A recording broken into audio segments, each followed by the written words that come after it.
Halo Mams, sudahkah Mams mengetahui apa itu KB pasca persalinan?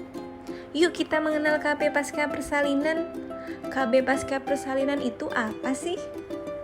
KB pasca persalinan adalah pencegahan kehamilan dengan menggunakan metode atau alat atau obat kontrasepsi segera setelah melahirkan sampai dengan 42 hari atau minggu setelah melahirkan. Kenapa Mams harus ber-KB sebelum 42 hari pasca persalinan? Karena masa subur kembali antara 4-6 minggu setelah melahirkan. Bahkan Mams bisa berpotensi hamil kembali meskipun Mams belum mengalami haid atau menstruasi setelah melahirkan. KB pasca persalinan mencegah kesundulan. Jarak kehamilan yang terlalu dekat beresiko kematian pada ibu. Ibu dapat hamil kembali dengan jarak 2-5 tahun. Jarak kehamilan yang terlalu dekat bisa menyebabkan komplikasi pada ibu dan juga janin. Oleh karena itu, Mams, sangat penting bagi Mams untuk merencanakan kehamilan berikutnya. Apa manfaat KB pasca persalinan? Yang pertama, mengatur jarak yang sehat dan mencegah kehamilan. Jarak yang sehat minimal 2 tahun. Yang kedua, mengatur jumlah anak. Yang ketiga, menjaga dan meningkatkan kesehatan ibu dan anak. Selain ibu, bayi juga memerlukan nutrisi, stimulasi, dan pemantauan perkembangan yang cukup. Yang keempat, mendukung kesehatan mental ibu. Karena ibu perlu sehat dahulu, Mams, sebelum hamil berikutnya. Yang kelima, ibu memiliki waktu yang cukup untuk diri sendiri, anak, dan keluarga. Kehamilan terbaik pada usia 21-35 tahun. Mengetahui masa reproduksi yang sehat dengan menghindari 4 terlalu. Terlalu yang pertama, terlalu tua, hamil di usia lebih dari 35 tahun. Terlalu muda, hamil di usia kurang dari 21 tahun. Terlalu banyak, jumlah anak lebih dari 2. Terlalu dekat, jarak antara persalinan terakhir dengan kehamilan berikutnya kurang dari 2 tahun. Pilihan KB pasca persalinan ada 2, Mams, yaitu metode kontrasepsi jangka panjang dan non-metode kontrasepsi jangka panjang. Metode kontrasepsi jangka panjang meliputi implan, AKDR atau IUD, tubektomi, dan vasektomi. Non-metode kontrasepsi jangka panjang meliputi metode amenorelaktasi atau MAL, suntik progestin, suntik kombinasi, pil kombinasi, pil progestin, dan kondom laki-laki. AKDR atau alat kontrasepsi dalam rahim. AKDR merupakan metode kontrasepsi jangka panjang yang dipasang di dalam rahim. Mencegah kehamilan selama kurang lebih 8-10 tahun. Metode ini aman dan efektif. Dapat digunakan segera setelah melahirkan sebelum pulang, tapi tidak dianjurkan pemasangan setelah melahirkan lebih dari 48 jam sampai dengan kurang dari 4 minggu. Tidak mengganggu produksi ASI dan dapat digunakan oleh ibu menyusui. Implan merupakan metode kontrasepsi jangka panjang yang dipasang di bawah kulit lengan bagian atas, melindungi jangka panjang terhadap kehamilan selama 3 tahun. Dapat digunakan segera setelah melahirkan sebelum pulang, aman untuk ibu menyusui dan juga bayi.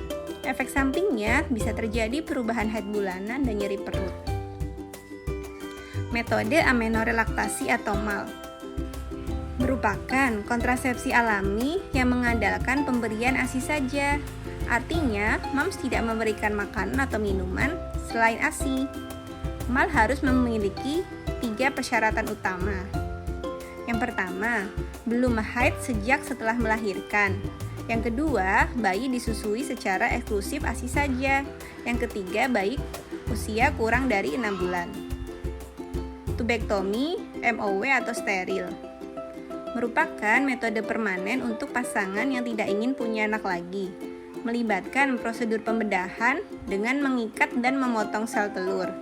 Waktu idealnya kurang dari 48 jam pasca persalinan atau sesaat setelah operasi sesar. Tidak mengganggu produksi ASI. Vasektomi. Vasektomi merupakan metode permanen dan aman untuk pasangan yang tidak ingin punya anak lagi. Tidak mempengaruhi hasrat seksual laki-laki, tapi tidak segera mencegah kehamilan, Mams, karena terdapat jeda 3 bulan sebelum berfungsi. Jadi, pasangan harus menggunakan metode lain selama jeda ini.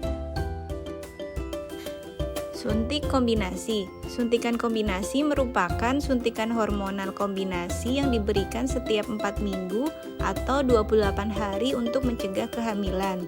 Tidak dianjurkan untuk wanita yang baru saja melahirkan atau melahirkan kurang dari 21 hari bila tidak menyusui. Tidak dianjurkan pada ibu yang menyusui bayi di bawah 6 bulan. Tidak dianjurkan pada wanita dengan migrain dan berumur lebih dari 35 tahun. Tidak dianjurkan pada wanita yang mempunyai riwayat kanker payudara, stroke, hipertensi, dan diabetes.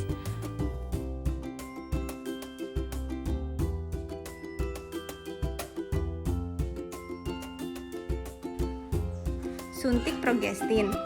Ibu dapat memperoleh suntikan setiap 3 bulan.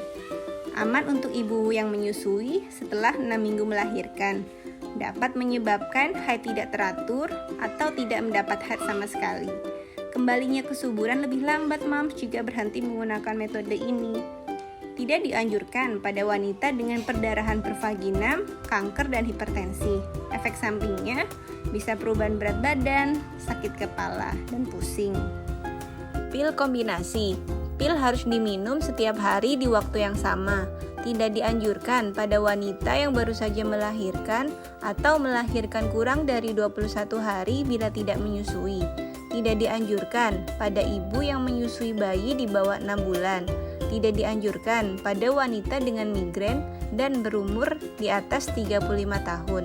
Tidak dianjurkan pada wanita yang mempunyai riwayat kanker payudara, stroke, diabetes, dan hipertensi. Efek sampingnya bisa rasa tidak nyaman di payudara, mual, menstruasi lebih sedikit, atau tidak menstruasi. Pil progestin. Ibu harus meminum 1 pil setiap hari di waktu yang sama. Aman untuk ibu menyusui. Dapat mulai segera sebelum ibu meninggalkan fasilitas kesehatan. Tapi tidak disediakan oleh program pemerintah, Mams. Jadi bisa beli sendiri di apotik. Efek sampingnya dapat menyebabkan nyeri kepala, haid tidak teratur, kepekaan payudara, dan perubahan suasana hati. Kondom. Kondom terbuat dari karet lateks tipis dilapisi pelicin. Gunakan kondom baru untuk setiap aktivitas seksual. Kondom ini dapat mencegah infeksi menular seksual.